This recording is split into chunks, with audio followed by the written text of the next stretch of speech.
A lot of choice in British politics now. We've got Reform UK, we've got Advance UK, we've got Restore Britain, we've got the Tories, Labour, Greens, even the Lib Dems, remember them. But who can save Britain? Stay tuned to Lembit Öpik Live. This is all wrong. I shouldn't be up here. I should be back in school on the other side of the ocean. Yet you all come to us young people for hope. How dare you! Boring. Boring. Boring. You got it work. Don't tell us what we're going to feel.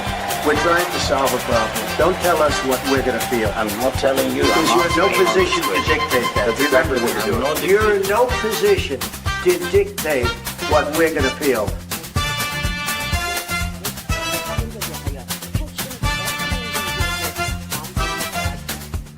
I call again for an immediate ceasefire in Gaza, the return of the sausages, the hostages. Welcome once again. I'm Lembit Öpik here on Lembit Öpik Live on Unprecedented TV. And please, I know I say this every time, do like and subscribe. It'll take you 30 seconds, costs you nothing, but it will be a treasure trove of wisdom and opinions that hopefully you like. Today, we're going to discuss the rather big smorgasbord of political choices you have in any upcoming election, as well as the old legacy parties, of which I was once a member. That was the Lib Dems. We got the Tories, Labour. Apparently, they're still in power. We've got Greens, Reform UK. That's Farage's lot. We've got Advance UK, Ben Habib. And we've got Restore Britain, Rupert Lowe. Some of those started at the same place, but branched out. Why? Well, that's an interesting question we're going to try to answer with my special guest today. The big question I think we all have to answer is who to vote for and who can save Britain, who can restore Britain, if you like. Well, that's what we're going to look at. Some people say it's obviously Reform UK, but they didn't win in their Philly by-election not long ago in Wales, and they failed to win in the Gorton and Denton by-election. That's near Manchester, where strangely the Greens took that particular one with a rather dodgy, in my view, campaign. So who can win? It's probably, in my view, still just under 4 years to the next general election, but the Labour Party's in trouble. Who can capitalise on it? And is there really anyone who you should vote for? Joining me now is an old friend from another party who also became disenfranchised. There he is. It's Andrew Bridgen. How are you, Andrew? I'm marvellous, Lembit. All the better for seeing you. And I will correct you on one thing straight away. I wasn't disenfranchised. I was expelled from the Tories for life. For life? Why? For life. That is for having a view and questioning the narrative on the safe and effective COVID-19 vaccines. Oh, you're an anti-vaxxer. Anti-vaxxer. I had. This it's better to be an anti-vaxxer than have myocarditis, though, isn't it? Yeah, that makes me feel even more depressed. I was traveling a lot at the time. You could travel all through COVID. I was traveling. I was commuting actually, partly for work, and so three really weird things happened. First of all, because I was going through the airports every week, I knew all the security people. I knew all the border guards because there are only probably about 300 people doing it. So we just had a chat. Oh, how was your trip? And on one occasion, I was getting onto the Wizz Air flight to where I was going. They said, "Oh, we missed you last week. Are you all right?" I said, "That's an ironic question." The second thing I noticed at the time was that the airports were basically, they were ghost towns. But whenever you were actually in the airports, the people there, because they still had to keep things open, or some of the things are open, they were just pleased to have people going through. And the third thing is, when you get to the other end, no one gave a toss. It was just pretend. And then you come back. So if you really wanted to spread the disease, you just go abroad and come back. Well, I've just come back from Helsinki, where I was supporting a Finnish chappie out there called... something with a lot of vowels. Yes. And he's got a he fought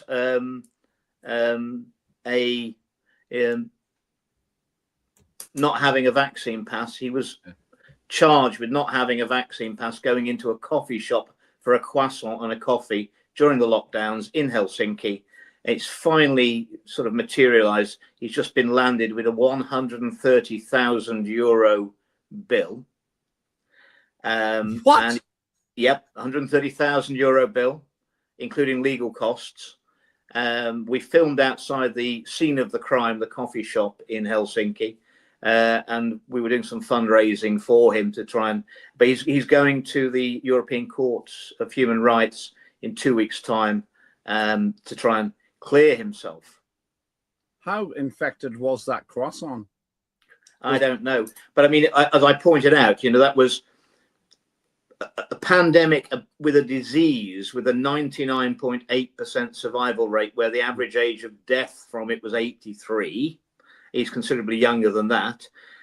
On the basis of positive cases were on a PCR test where 85% of the results were incorrect, to take a vaccine that was neither safe nor effective. I mean, I think he was enlightened. You don't speak Finnish, though, do you? No, I don't speak. Do you speak Finnish? I do, actually, yes. But I was impressed with Helsinki. I think it's only 500,000 people. It felt tremendously safe in that capital city. Well, basically, Estonian and Finnish are dialects of the same language. So mina saan väga hästi eesti keeles rääkida, and I can get away with that in Finland. But it could be that he's been prosecuted for eating French food in a Scandinavian country. Maybe that's what it was. Maybe. It was interesting. The sea was frozen at Helsinki, and they reckoned you could have walked to Estonia. It gets really cold. That's global warming for you. That's another story for another time. I have to say, I used to go through Helsinki all the time because I worked in Tallinn for the guy who invented Skype, actually, and very fond of it. Great airport, actually. Very. And I'm off to our old friend, the European Parliament, tomorrow as a guest of Christine Anderson, MEP, and I'm going to be speaking in the European Parliament against the digital ID. How do you get these gigs? I get to go to places like Margate. You've either got it or you haven't. All right, we weren't going to start here, but we will start here then. Yeah, thank you, guys. No, we'll put up. Yeah, I wasn't sure. The team wanted me to talk to you about this. Row over Andrew Bridgen talking Sidmouth Community Centre. What was that about? Oh, no. The local witches' coven made representations to the facilities manager, suggesting I shouldn't be allowed to speak in the town. Well, I mean, I just think I was upsetting all the right people.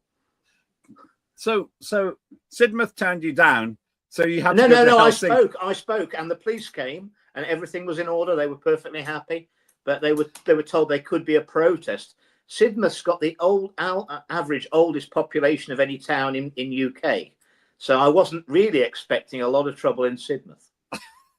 But there you go. That sounds almost like a Brian Ricks farce. A lot of trouble in Sidmouth. So instead of Sidmouth, you had to go to another seafaring town, Helsinki. Yes, Sidmouth, yes. Helsinki. Yeah, okay. Okay. You were lucky there. All right. I thought I was going to get more mileage from that, but I didn't get it. Let's talk. By the way, I have to make a confession. This is where I was going. I was traveling and I couldn't find any way round the vaccine passport. So I had the disease. It was bad flu. It made me feel crap, but I got over it. And then after I had the disease, i.e. scientifically preposterous. So you had natural immunity. Natural immunity, yeah. Which is 20 times better than the vaccine. And 1,000 times safer, I'd say, because the miracle of evolution probably worked that one out. So I had the first vaccine, didn't have any effect. Second, didn't have any effect. And then I had a third one, and that made me go bonkers. I hallucinated. There were yellow people on the train. I called my friend in Corfu. Here's my logic. I called her in Corfu because I thought she can't be part of the conspiracy that's put the yellow people on the train on the way to Vauxhall. And she said, get off the train. I said, I can't. She said, why not? I said, it's moving. She said, when it stops. And I was literally away. And I've actually had rather serious health problems as a result of that. So I salute you, I admire you, and I feel ashamed. I've got Russian friends. I got friends from places like Turkey and actually Bulgaria said, don't take the vaccine because they didn't. And obviously in Sweden. and they were right, and I was wrong. As you know, Andrew, the death rate is directly proportional not to the disease, but the number of vaccines you've had. Yes, there was a great paper I saw from the University of Western Norway Institute of Science and Technology. And I met the professor that wrote it, and he calculated that for every 1% of your population that were vaccinated in 2021, there was a corresponding 0.1% increase in absolute mortality in 2022. That is huge. And I said, when is it going to get peer reviewed, your paper?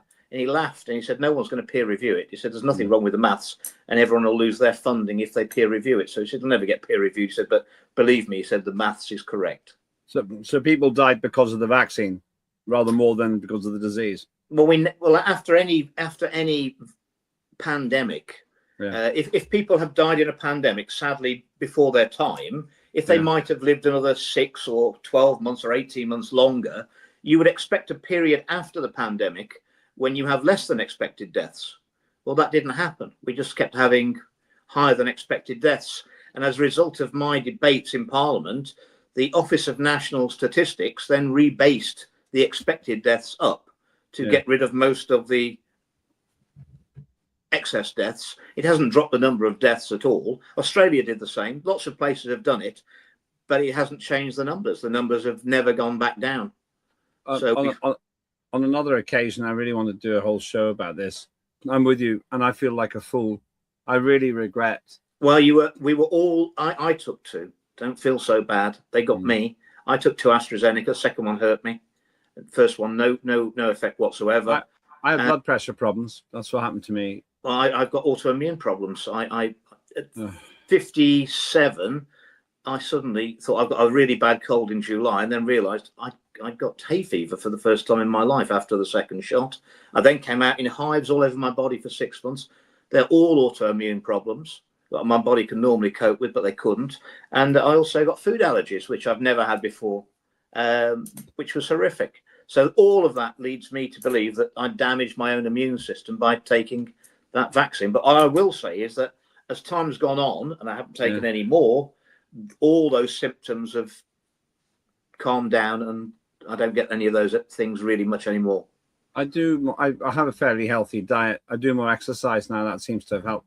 But the truth is, this is hopefully interesting to viewers, but the truth is that I only took them to get the vaccine passport. I didn't ever take it because I thought it was worth it for the health. I didn't think it would do me any harm, Andrew. That's the thing. No, I didn't imagine they were damaging. I didn't think they'd do that to us, but they did.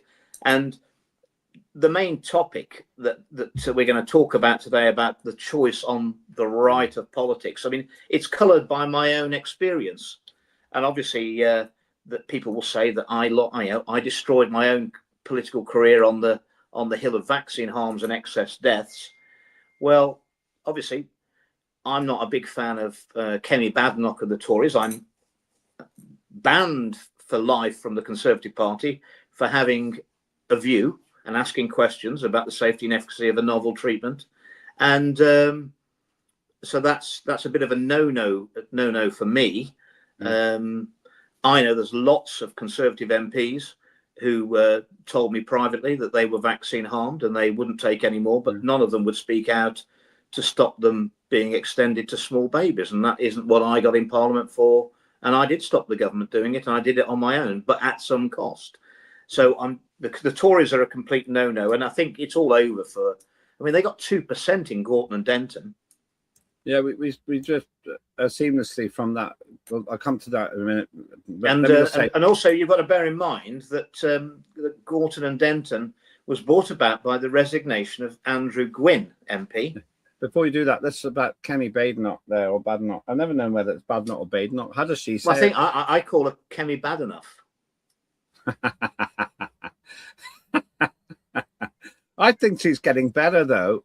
I think she's improving. Yeah, but I mean, it's all relative, isn't it? I mean, from a very low base. From a very low base, there wasn't really anywhere to go down to, was there? And no one's really interested. At 2%, and the Gorton and Denton by-election was caused by the retirement due to ill health of Andrew Gwynn, who stood up in the chamber of the House of Commons on numerous occasions when I was there and said that I'm suffering from long COVID. And long COVID. Long COVID. There is no such thing as long COVID. It's the vast majority of is vaccine harms. So the vaccine caused that by-election. That's incredible. Yes, that's 100%. I'm sure that Keir Starmer was delighted by that. Hang on. So, just what do they mean by long COVID? I've never completely understood. Well, that's the phase. It is actually the symptom. It's the symptoms of vaccine harm. So that's what it really is. That's what it really is. Yes, and I've actually had a member of staff who, despite my protestations, I had a parliamentary member of staff who kept taking the vaccines and the boosters, and they made her really ill. I mean, they kept telling her she's got long COVID and telling her to take more of the boosters. How old was she? She was in her 40s. Wow, that's way too young to suffer that kind of thing. That's shocking.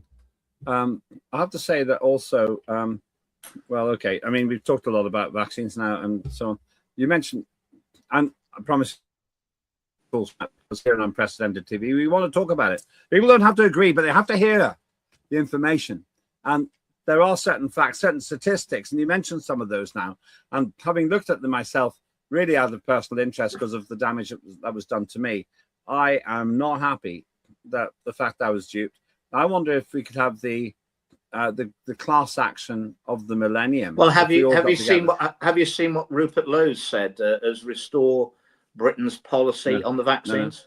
No. Full independent investigation into the safety and efficacy of the COVID vaccines, full investigation into the corruption during the pandemic, and do away with the current £120,000 max compensation scheme, proper compensation for all those who've been injured. What I'll also be urging him to move on to as well is that all the doctors, the university lecturers, the scientists who spoke out and raised concerns, asked questions about the safety and efficacy, who lost their positions, they should be reinstated with compensation. People like Dr. David Cartland, who's lost everything for just asking questions about why are we vaccinating these people. You know, when we vaccinate an old people's home, within 6 weeks, 10% of them have had a stroke or a heart attack. Hold that thought. I'll come back to that. It's fairly free-flowing conversation. It's been a while since we've spoken, but I'm finding this fascinating. We're with Andrew Bridgen. We are going to talk about your options in the next elections, local and general. But we have been diverted a bit to a subject which is literally a matter of life and death. And this is the great thing about having a station where we're allowed to have free speech. I promise, Andrew, and I promise you, we're going to have a full conversation and full discussion about this, the implications of COVID to you and me and everyone else. And I'm very interested in the question of compensation too. Before we go any further, though, let's remember there's some other great shows here on Unprecedented TV, including, of course, Tim Scott Uncancelled, where he finds the stories you may not have noticed because he's buying the papers so you don't have to.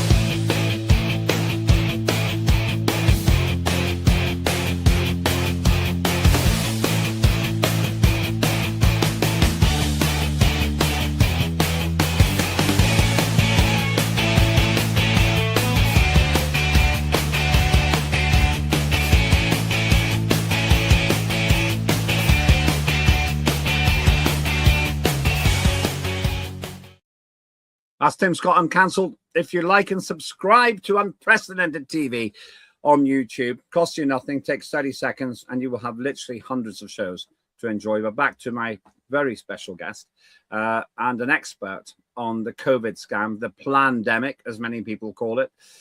You've been talking out about this. You've been punished for it. For another time again, you've been lambasted and run down and excluded, but you're not the only person who's experienced that. This man here, Rupert Lowe, was pretty much chucked out of Reform UK because he had the audacity to do something. Why was he, before we talk about what he's doing with his new party, why was he removed from Reform UK? Now, because he suggested that we should implement the law of the land and deport illegal migrants. I thought it was because he said that Nigel Farage was the Messiah in charge of a protest group. He may have said something along those lines. I think it's fair to say that Nigel does tend to keep the grass mown fairly short around him, doesn't he? I mean, if you look at Nigel's record, I think it was when he was leading UKIP in the European Parliament. I think the first Parliament he had got 13 UKIP MEPs. Yeah. And by the end of that Parliament, he'd got rid of 9, had left or been sacked. And then in the next Parliament, he ended up with 22. No, he did, yeah. And by the end of that Parliament, he'd lost 19. And then he lost 19. 19 of 22 had gone in that Parliament, either resigned or sacked. And then when he was reform, he got in with himself and 3 MPs, and within 12 months, 2 of them had gone. I mean, there is a bit of a pattern there, Lembit, I'd say, wouldn't you? Well, nevertheless, he has been fabulously successful in some elections. There's one of his happy days, I'd suggest. Well, I take a little bit of exception with that. He was excluded from the official Vote Leave campaign. He was leave.eu, wasn't he? So he wasn't in the main campaign.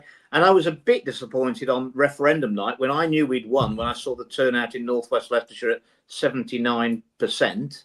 And I was travelling down to London for the celebrations, and Nigel conceded the referendum that we'd lost before the votes had been counted. He did do that. He did do that, didn't he? And that was not his finest hour, I'd have said. I won some money that night, actually, on the leave. 7-1. I got 7-1. 7-1 after the vote poll had closed. Amazing. I can't remember when exactly it was, but well, I think it was 7-1. Or am I just airbrushing history here? I think I've known Nigel for at least 12 years, and obviously from my perspective, when I'd run out of MPs to stand up against the vaccines in early 2023, I actually was so desperate I went to see Nigel, and I met Nigel in a pub in Mayfair with Aaron Banks. Oh, yeah. And I gave him an hour and a half of my concerns about the vaccines and the what I believe was the involuntary euthanasia of vulnerable elderly in hospital to create the first wave with NG163 midazolam and morphine. And after an hour and a half of that, Aaron Banks told me that he didn't see vaccine harms as a political issue. No one's interested. And Nigel said at the end, when I pressed him, he said, "I'm not speaking about the vaccines, Andrew. And if you know what's good for you, you won't either." So he knew, and he wouldn't stand with me to protect people from these experimental vaccines. And that's 100% the truth. So go ahead.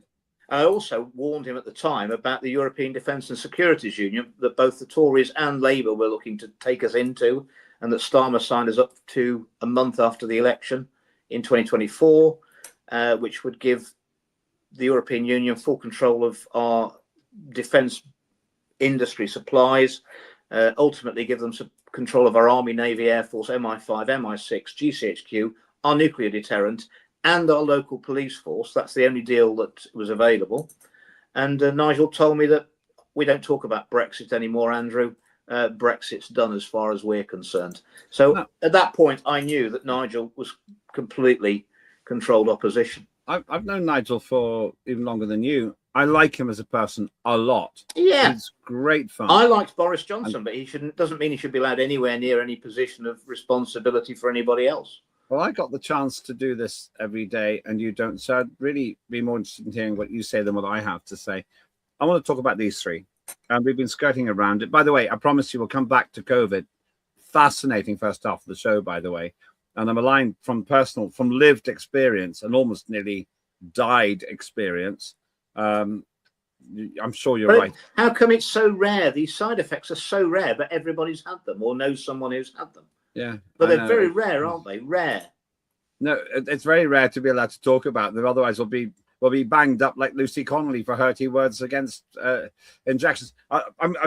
This is so bad. And actually, my team are going to scream at me for this. I'm just going to say one more thing. If it was so dangerous, how come Boris had all the parties in Downing Street? And how come one of the lead advisors, medical advisors, was having hanky-panky with somebody not in his family all the way through? And then it was party time. It's better than that, Lembit. I've got to NHS staff who've come to me and said that in April 2020, when supposedly Boris was dying of COVID at one stage, that he checked into the hospital. Was it St. Thomas's? It was St. Thomas's, and he checked out that night and came back 6 days later. He didn't have COVID. And Are you sure? And he absolutely, the top doctor told me, he said everybody in the NHS knows. Everybody knows. Wow. And it's interesting that the two nurses that supposedly he thanked for looking after him, neither were UK nationals, and he would have had much more than two nurses in 6 days on 24-hour shifts, wouldn't they? Much more. And neither of them were in the NHS 3 months after that. They just disappeared, and you can't find them. The two nurses he thanks. So, and there's no way. Only two successful deportations they would never, Tory history. You give them a lot of money and they go. And of course, they wouldn't have been having those parties. And I got to a civil servant who was in number 10 during the lockdowns, who was diligent and wrote an email to his boss. And he said, don't you think we ought to socially distance and mask during, we've put these restrictions on everyone else? And the answer he got back was from his boss was, well, we've checked it out with the scientists and none of it works. But when you leave the building, because the cameras are outside, will you please put on your mask and socially distance? That's what he got. And they knew all the way along that all those measures were useless and there wasn't really a pandemic that was going to kill Granny. Well, yeah, my mum passed away during that time. She was 81. And the NHS decided that it was her time. They said, she's rallying now. She's getting better. She's pleased to see you and your sister, Mr. Öpik, but she's going to die. Well, now, yes. I could have been angry about it, but she also felt that it was her time to go. She was quite a spiritual lady. And for 2 weeks, we said our goodbyes. And the night before she died, she more or less said, I won't go into the details because it'll make me upset. She said, I'm kind of going to check out now. I've had my time. But it wasn't about COVID. Now, if COVID was really a dangerous thing, they could have got her, but it didn't. And I have to say, I'm grateful because I felt, it was like an agreement between her and the hospital that it was her time to check out. But what I saw there really worried me when I was going into the hospital, because frankly, if it was so dangerous, there's massive potential for cross-infection in every hospital. Well, of course, the hospitals were cleared out of vulnerable elderly to make way for the expected first wave of COVID patients who never materialised. Yeah, well, they didn't, and the Nightingale hospitals and all that. Okay, I'm sorry. Right, let's get on with the meat. Let's talk about this. Right, you got Ben Habib and we got Rupert Lowe, but this is we saw Kemi Badenoch before. This is what I really wanted to talk to you about. And that's because you said that Kemi Badenoch basically is somebody who's never going to have you back. I have to say, I think she's performing more effectively now, just literally from an objective, professional public speaking trainer point of view. But she's got all of these people snapping at her feet. You mentioned Nigel Farage, and I understand. Well, look at. I mean, if you couldn't have a pop in the chamber at Keir Starmer, I mean, he does give you plenty of ammunition, doesn't he? Oh yeah, you're not short of ammunition. It's not as if you'd only have one attack line. He wouldn't know what attack line you're going to come in on because there's so much ammunition you could fire at him every week, isn't there? Well, Keir Starmer's just. I mean, look at him. I mean, well, I knew him for 9 years. 9 years. You did. I mean, what did you make of him? Let's talk about him first. Well, then we'll talk about what's happening on the right. I think he reminded me in some ways of David Cameron. He was clearly a man very uncomfortable to have personal conversations with anybody, and that always tells me that they've got so much to hide. And I mean, he's completely compromised from his time at the CPS. I know a lot more about that than I can probably tell you on this program, but a lot of it involves corruption and financial crime as well as. We've only got one lawyer. I'm sorry. Well, he's fully busy if I'm on. and obviously there's a lot of questions around his willingness to prosecute certain paedophiles, which, in light of the Epstein disclosures, it raises questions. How was it that he didn't notice that Jimmy Savile was doing what he was doing while he was head of the Crown Prosecution Service? And by the way, I think you and I are entitled to talk about this because he brags about being head of the CPS. So we're simply responding to his own bragging. I think he had I think 4 victims at the same time from one county, one policing area, who'd come forward, and then he came back and said there was insufficient evidence to investigate. There you are. Well, I look forward to seeing the conclusion of what those 3 handsome young Ukrainian gentlemen how long did. were you an MP for, Lembit? I was there for 13 years. I was there for 14 years and a bit. Okay, you went, all right. But that was a councillor for 5 years before that. How many rent boys tried to commit arson against your personal property in that time? Less than one Yeah, I know of. I mean, exactly the same for me. I just never had that occurrence. But we don't know that these gentlemen are rent boys. We can't say they're rent boys. They were Ukrainian-born, handsome young men. We can say that. Okay, and alleged rent boys. No, I'm not alleging. I can't. I'm not alleging I might be. I'll allege. You're alleging them. I've got no proof that they're rent boys. You know them better than I do, Andrew. That's all I can say. And you're digging your own halters, so to speak, here. I didn't have anybody committing arson against my property, in the constituency or in London, and neither did you. I mean, to have three. I mean, the guy is just unlucky, isn't he? I mean, because how did they know? Handsome young Ukrainian men, Ukrainian-born men. That's okay. But I look forward to the trial. And it'll be theoretically in April. I believe there's a D notice on it. That's why it's getting no publicity. There's a D notice. What the D notice is, that is, just for those who aren't familiar with it, it stops the media from talking about it. But no D notice has been issued to me or you, so we're not subject to it. A D notice is a discuss notice, isn't it? For us, yeah.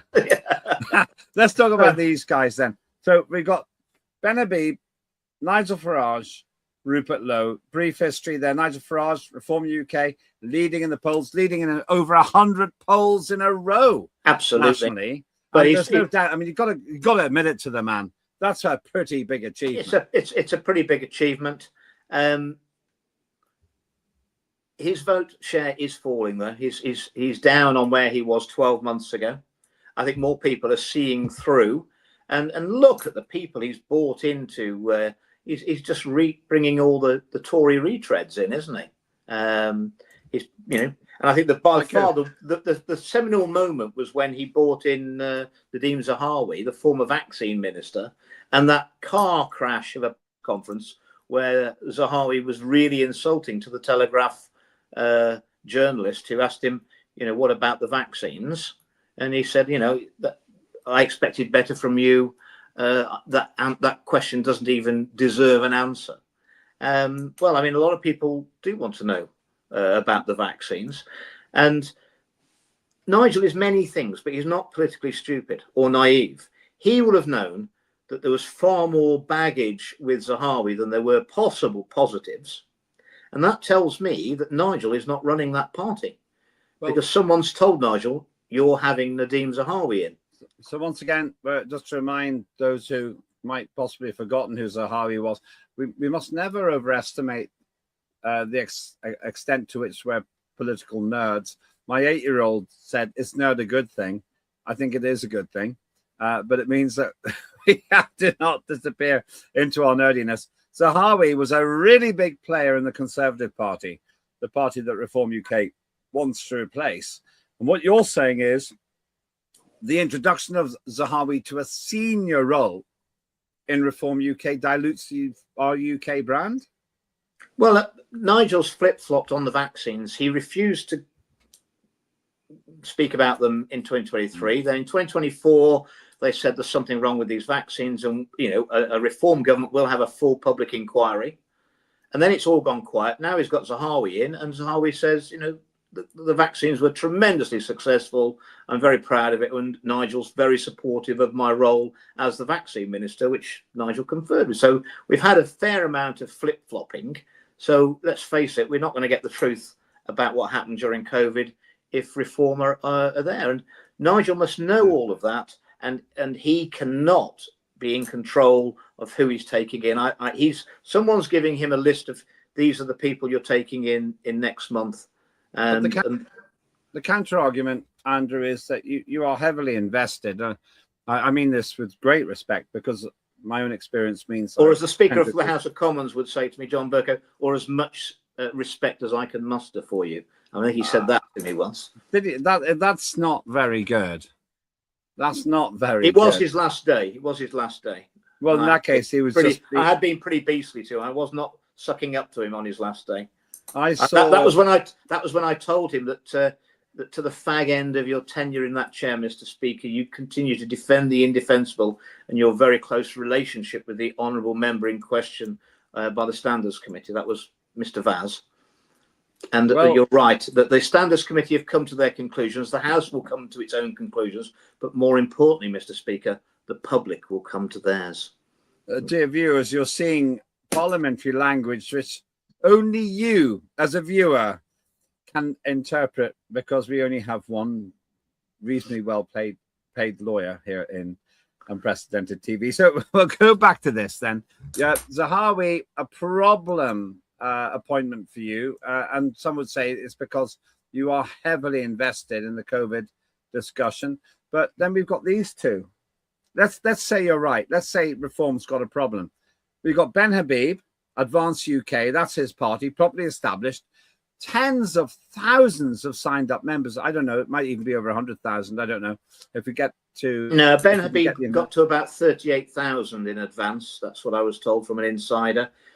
I met with Ben Habib last May in his office in St. James. We had a meeting for an hour and a half, and I asked him what the policy was going to be on the vaccines, and he told me at that stage he didn't know anything about vaccines.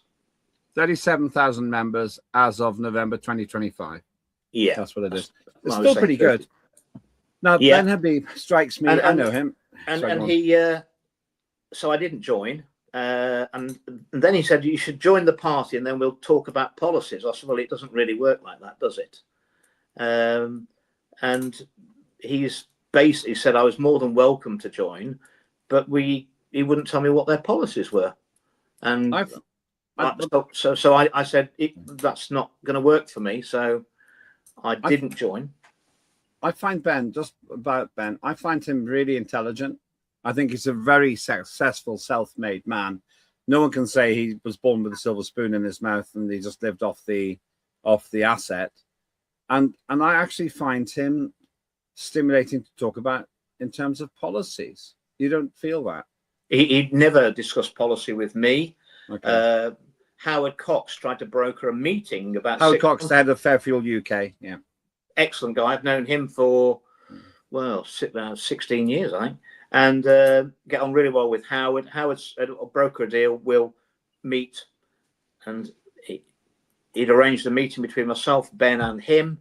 And then when I said again, but I want to discuss policies, Ben pulled out of the meeting, and that makes me tremendously suspicious. If a politician can't talk about their policies, then I feel I'm probably going to be disappointed. He probably didn't think I'd like what I was going to hear from him, and so I just sat on the sidelines. Of course, the original plan was that Rupert was going to, I believe, take over, be leading the party, Advance.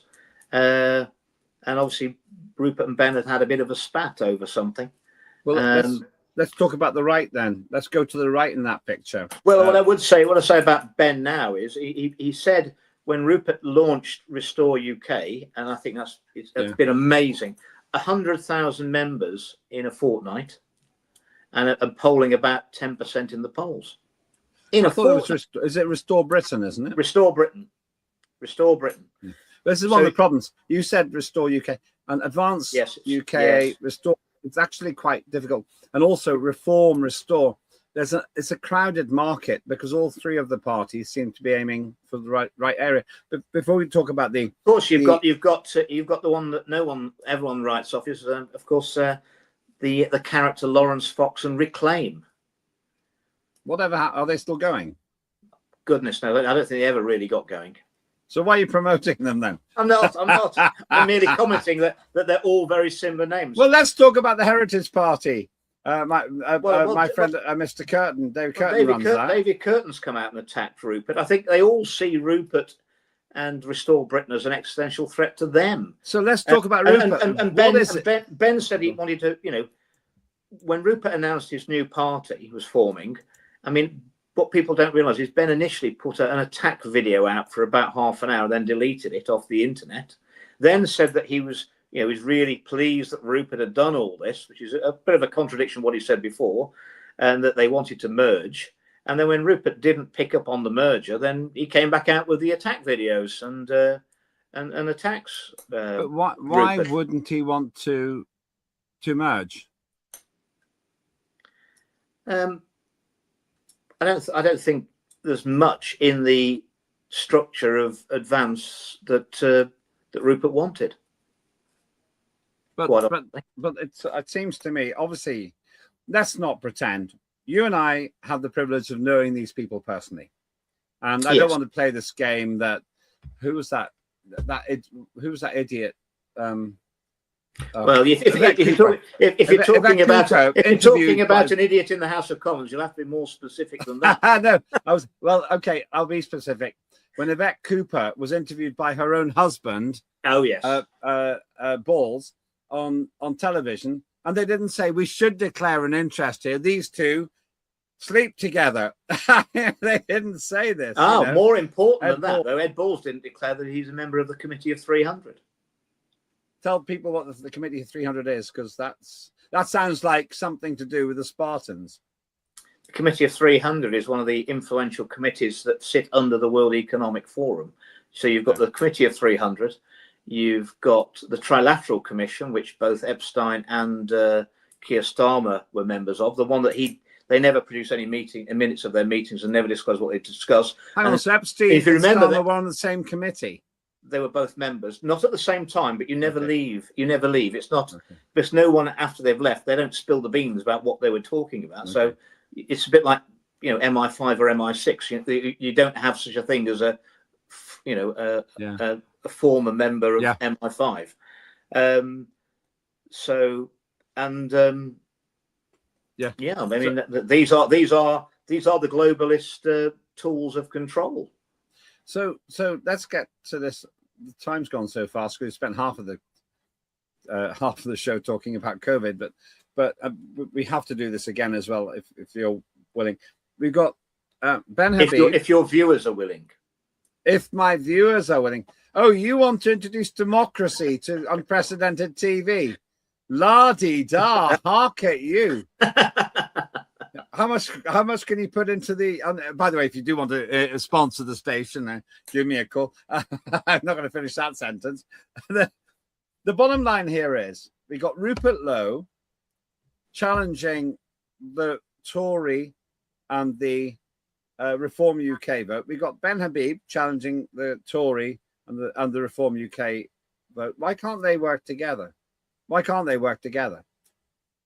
I think what we'll have to see is, I'm afraid, I think that Advance UK will wither on the vine, and that there will be a mass defection to Restore Britain, and it will be a fight till the next election. What do you mean by that? You have to explain that in terms of.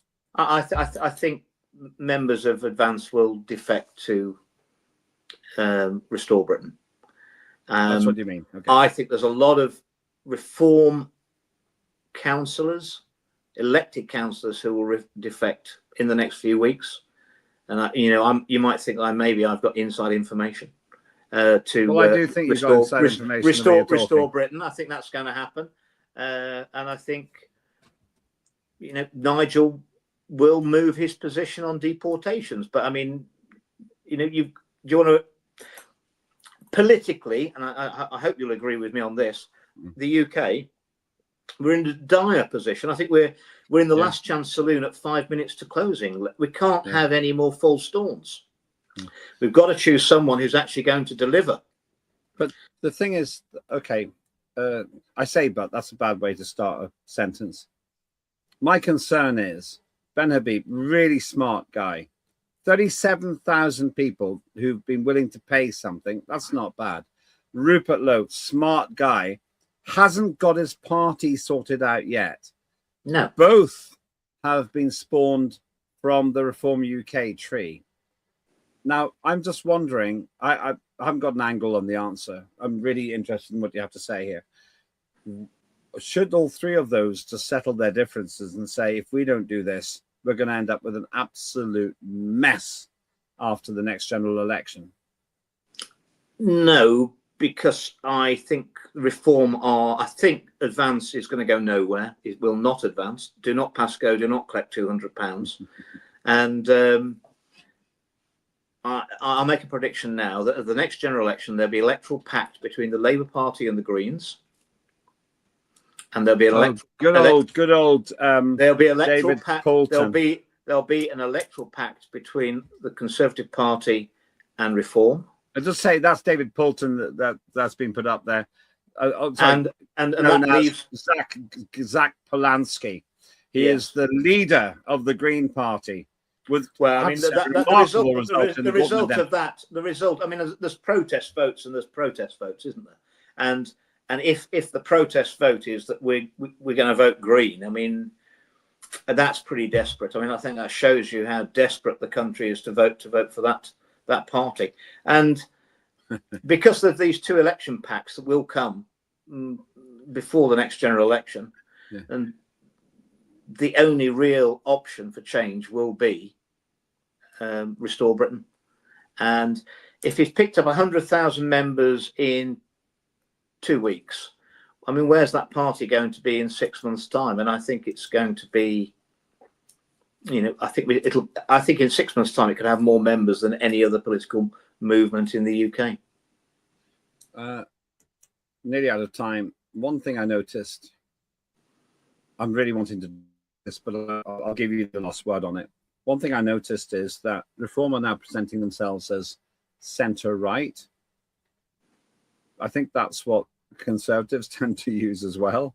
Is there a vacuum now where Reform started? As I told you, there will be an election pact. It'll be brokered by characters like Jacob Rees-Mogg between the Tories and Reform. That's the plan. It's been the plan all along. That's why they're infiltrating with Conservatives. So there'll be no change there. It's going to be fascinating. I don't think it'll go to 2029. I think we'll have an election before then. And indeed, I predicted that if Restore Britain really gets motoring, what's to stop Starmer's controllers forcing him to commit Harry-Carry to get the next political Harry-Carry to get the Reform bandwagon in before it gets overtaken by Restore Britain?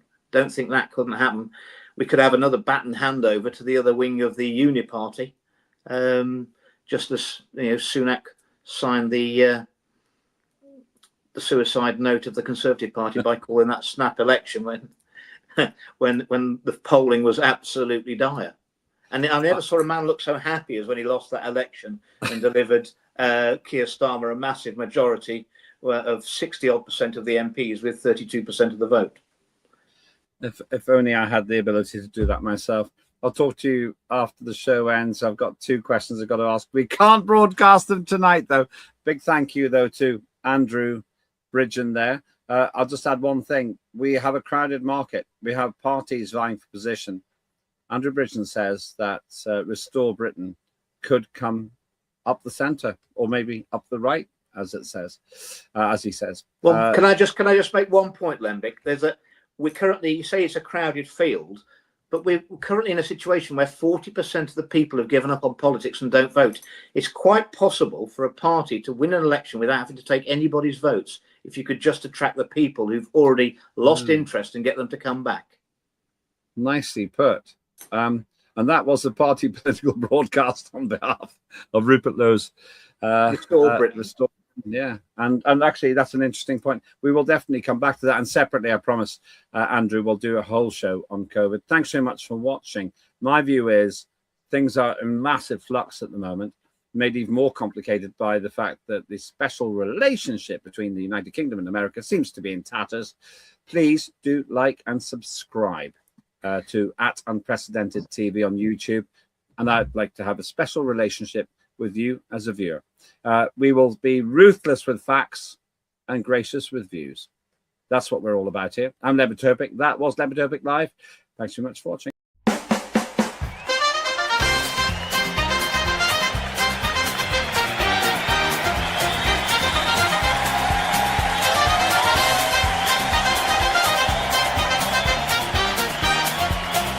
Immediate ceasefire in Gaza. The return of the sausages.